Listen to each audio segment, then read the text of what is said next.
Erica Bain, a radio host, and her fiance, Dr. David Kermani, are for a walk with their dog. They stroll around the park, playing fetch with their dog along the way. When the dog chases the ball into a tunnel, the two become caught up in their chat. When they notice the dog has been absent for a while, they call and search the area, hearing the dog barking in the background.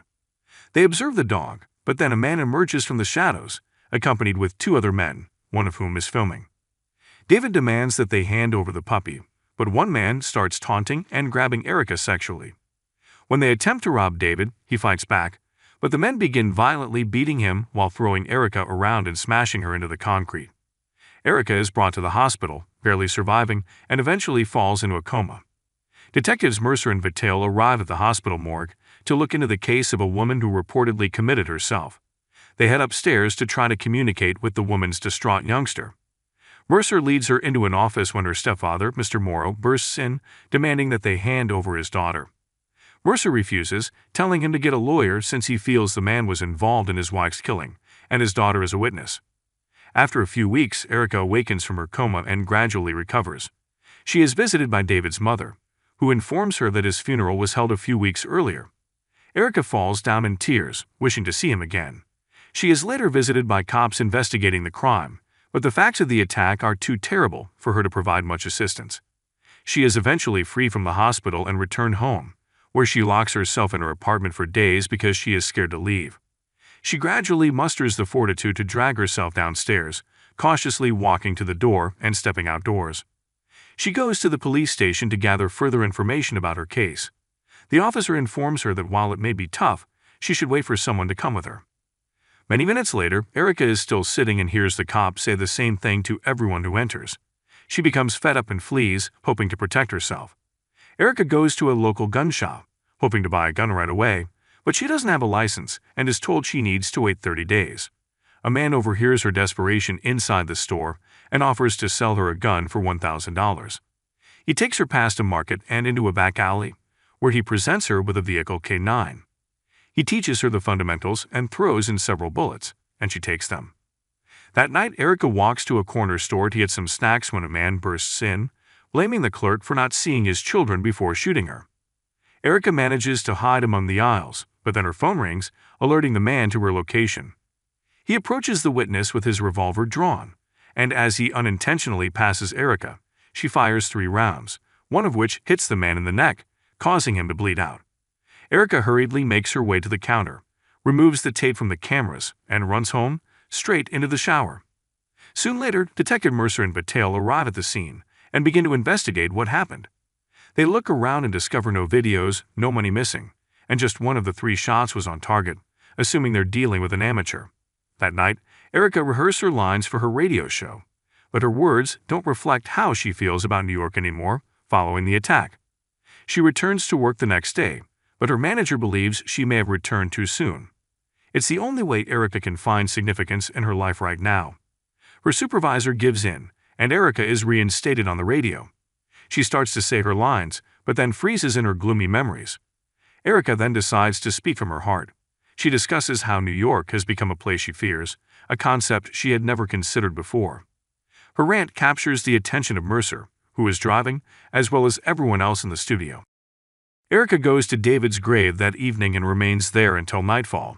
She is coming home by train, recording sounds, when 2 thugs start harassing a man listening to music and steal his iPod.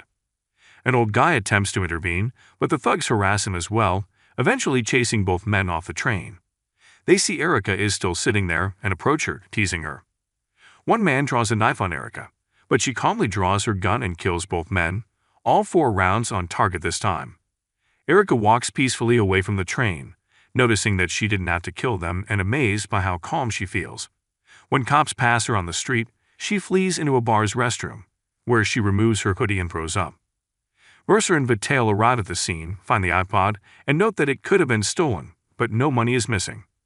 They notice that only one of the 3 shots was on target and believe they are dealing with a novice. Erica freshens up and walks out onto the street, but she feels drawn back to the situation. Meanwhile, Detective Mercer notices the parallels between the 2 incidents and believes their attacker is improving. He approaches the street where reporters are gathered and notices Erica, who walks away. He pursues her, claiming he knows her from somewhere. Erica introduces herself and her employment at the radio station, explaining that she would like to interview him, prompting him to depart. Soon, news of a vigilant patrolling the streets is spread. Mercer hands the iPod to Battelle, intending to do a search for the owner in order to locate their vigilant. Erica returns to work, where her employer informs her that her latest diatribe has attracted a large number of listeners and that she should keep it up. Erica goes downstairs, where Detective Mercer is waiting outside.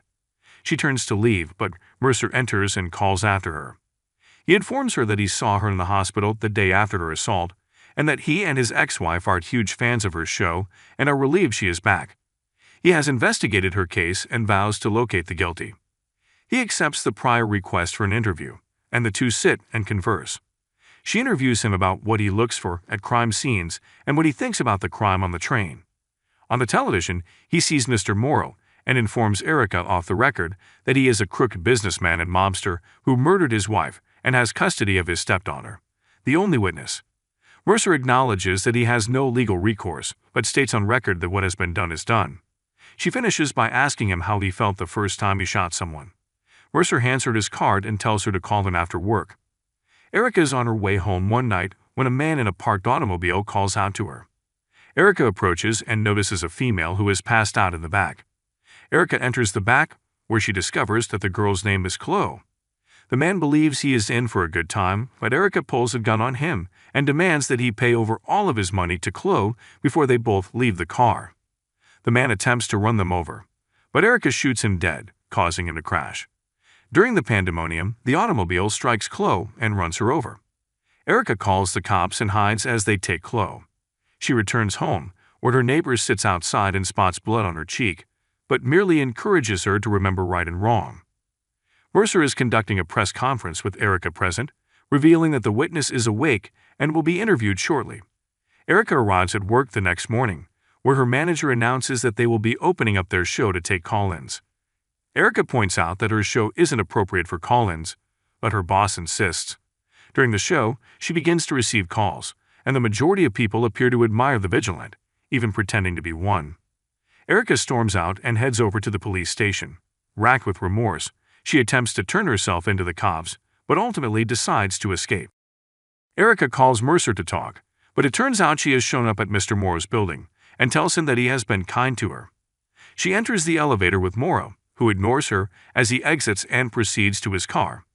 Erica follows and confronts him. She asks him whether he remembers the wife he murdered.